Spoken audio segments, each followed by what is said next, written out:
ni Herodes, pinapasunog sa apoy eh. Halimbawa, ang isang lalaki kumuha ng asawa, tapos pati nanay nung asawa niyang babae, asawa niya pa rin, mag-ina sila.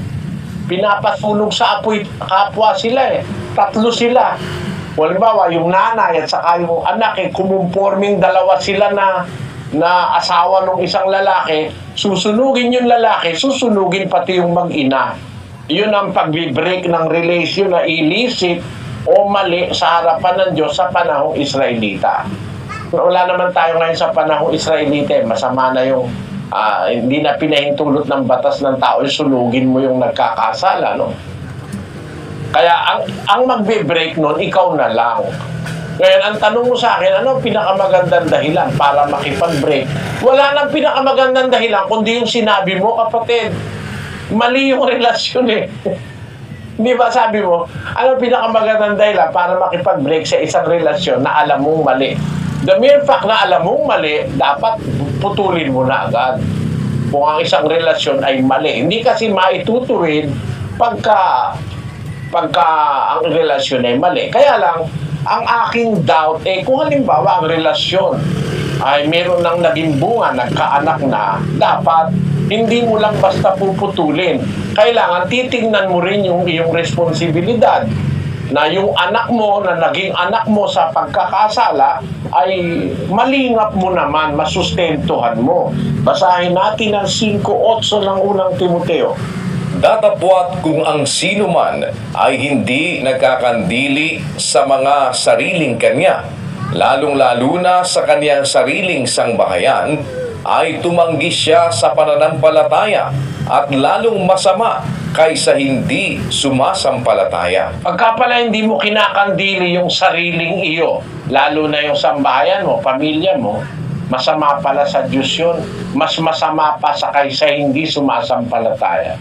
Kaya pagka naaanib sa iglesia, yung mga ganyan, na mayroong mga maling relasyon, ang hatol ko agad, huwag papabayaan yung mga bata. Putulin yung relasyon, pero yung mga bata na naging bunga ng maling relasyon, dapat malingap. Ngayon, kung marami halimbawa yun, at saka matagal ng panahon, nangyari na yan dahil sa kawalan ng aral, pinapatawad naman ng Diyos kasi yan pag tinanggap mo yung katotohanan Anumang masamang relasyon na nangyari sa labas ng pagkaunawa sa aral, nung hindi mo pa alam yung aral, pwedeng patawarin ng Diyos yun, kapatid. At yung mga tao na yun, magkaroon ng panibagong pasimula sa buhay. Dapat talagang ma-break, pero may mga circumstances na dapat i-consider. Sana naunawaan mo ang sagot ko. Maraming salamat po. Salamat po mula sa Brunei. And on that note, ay muli po tayong magpapasalamat muna sa Panginoon at sa lahat ng ating pong mga naging panauhin sa iba't ibang panig ng Pilipinas at sa ibang bansa sa pamamagitan po ng ating mga satellite receivers at ganoon din sa mga nakamonitor sa ating pong mga websites at sa pamamagitan ng ating live streaming. Muli po ay nagpapasalamat kami sa Panginoon sa isa pang mabuting pagkakataong Kanyang ipinagkaloob upang maging maliit na kasangkapan para po sa ikaalam ninyo ng mga bagay na ukol sa pananampalataya sa pagkasangkapan sa kapatid na Eli upang tayo ay makarinig ng mga salita at katwiran ng Diyos na magbibigay sa atin ng pananaw na makabiblia at pananaw na batay sa mga aral at katwiran ng Diyos na nasusulat sa banal na kasulatan. With that, maraming salamat po sa Diyos sa ngalan ng lahat ng ating mga kasama sa mga members ng Church of God International at sa lahat po ng mga naging kaagapay natin sa iba't ibang mga dako. Magandang araw po at pagpalain nawa tayo ng Panginoon. Ang kapayapaan po ng Diyos Amata ating Panginoong Jesucristo ang manatili sa atin. Kasama po ng ating mga kapatid sa Church of God International. Muli po, tayo ay nagpapasalamat sa Panginoon sa isa pang mabuting pagkakataon na mayroon tayo sa araw na ito, oras na ito, anuman pong oras kaming nakakarating sa iba't ibang panig ng daigdig. Ngayon po ay muli tayo pong magbubukas ng ating ang dating daan worldwide Bible study. Kasama po natin ang kapatid na Eli Soriano. Kapatid na Eli, magandang araw po sa inyo. Magandang araw, magandang gabi, anumang oras kayo nararating ng aming broadcast, mga kababayan. Salamat sa Diyos. Isa pa uling pagkakataon na tayo ay mag-aaral ng salita ng Diyos. At uulitin ko ang ating layunin, magtuwid ng mali, mag-alis ng gusot ng mga nagkakakontra-kontrang aral ng mga iba't ibang relihiyon. Pero tayo, magpapakita tayo ng mga lehitimong ebidensya na sa intensyong maituwid yung mali, hindi para manira ng kapwa. Kaya lahat po kayo ay aming inaanyayahan sa ating gagawing pag-aaral ngayong araw na ito. Nakita natin sa nakaraan ang ating Panginoong Hesukristo kung susuriin natin ang mga aral, mga talata, mga matatandang manuskrito ng Biblia, hindi makakalusot yung aral na si Kristo ay tao lang at kahit ano'y walang pagka-Diyos, kahit kapiraso. Kahit daw pagka-Diyos na kapiraso, wala si Kristo. Doon sa Pampanga yung nakausap ko. Ang saksi ko yung mga kapatid sa Pampanga. Ngayon, ang ating layunin, gaya nung hindi nila binabasa na si Kristo tinatawag na monogenes theos, bugtong na Diyos. Yung hindi nila binabasa na God was manifest in the flesh. O Diyos ay nahayag sa laman. Hindi nila binabasa yan eh. Tinatago nila yan sa kanilang mga miyembro.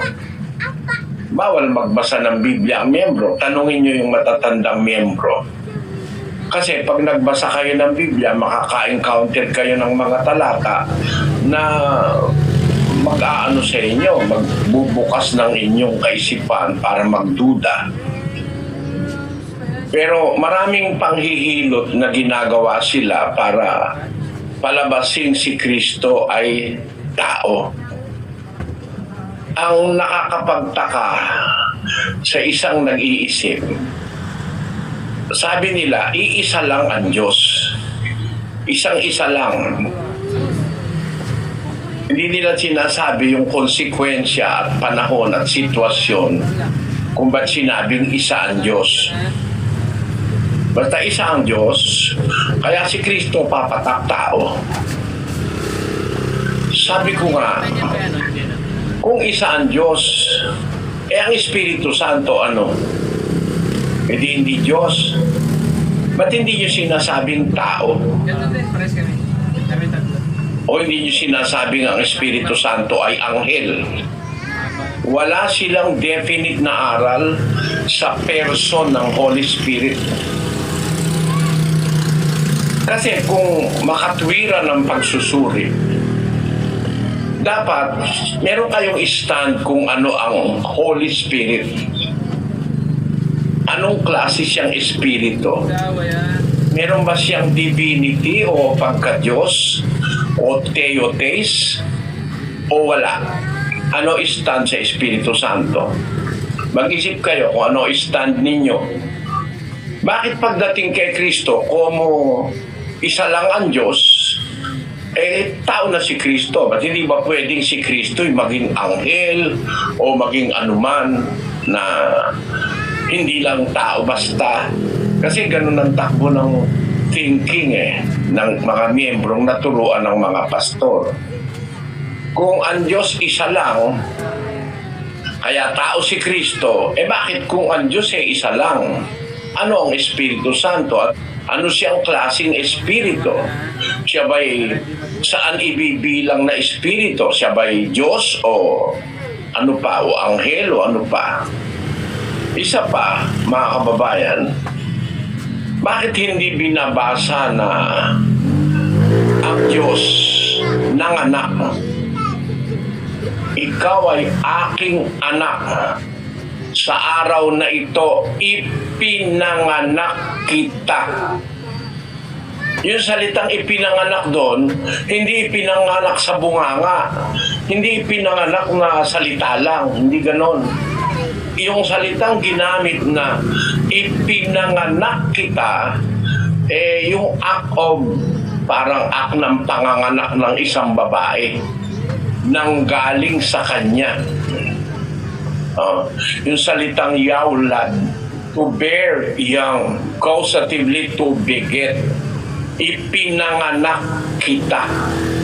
At ang ginamit na salita sa Bagong Tipan, yung sa Grego, sa araw na ito ay ipinanganak kita, ay yung salitang Grego na pakilagay mo sa screen, genao. Genao. To procreate properly of the father, no? Genao, figuratively to regenerate, bear, beget, be born.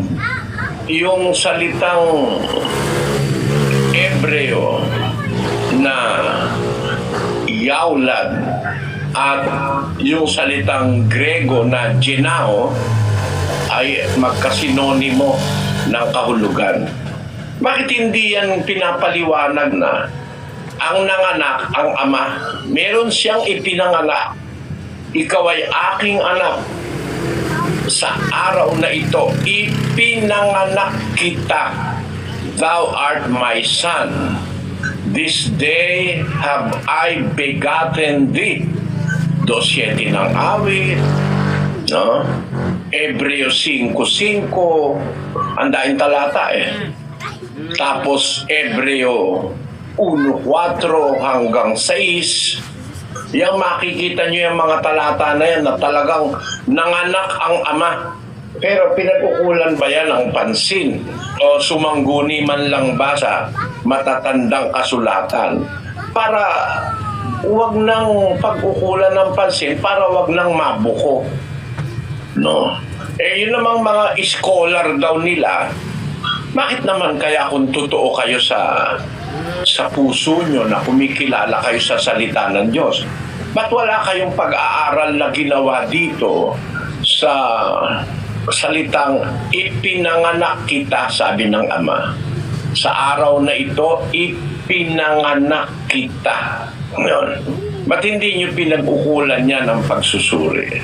Ba't hindi nyo pinag-ukulan yung pagsusuri, yung 1:18 ng Juan, na siya'y nasa sinapupunan ng Ama bilang bugtong na Diyos, monogenes Theos. Tandaan nyo, ang pagkakatranslate sa Tagalog, monogenes Huios, o bugtong na anak.